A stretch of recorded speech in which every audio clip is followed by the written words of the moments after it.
Vous avez retrouvé le sourire, M. Robert? Moi, j'ai toujours gardé le sourire.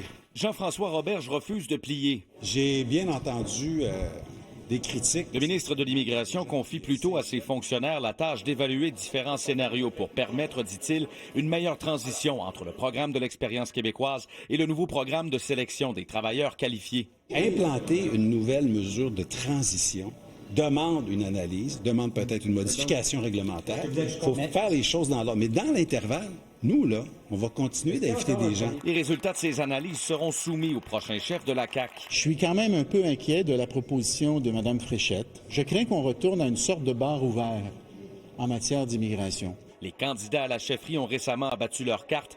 Mardi, Christine Fréchette a promis de rouvrir le PEC pour 2 ans, un scénario bien différent de son collègue. Il était au courant que j'étais en réflexion. Je lui ai pas demandé d'endosser quoi que ce soit.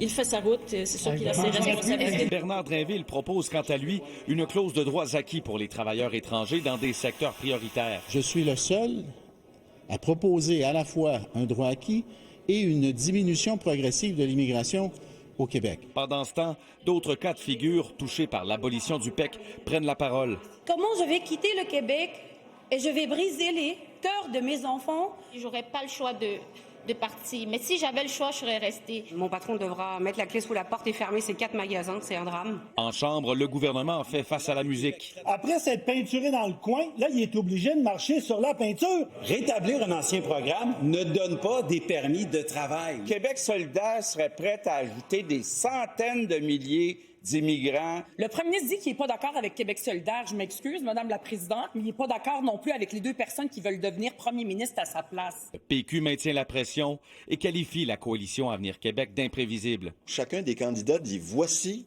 ce que je vais faire à l'encontre de ce que le gouvernement a l'intention de faire ».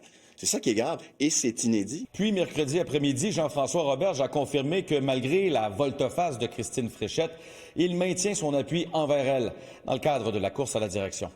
Pierre-Antoine Gosselin, TVA Nouvelles, Québec.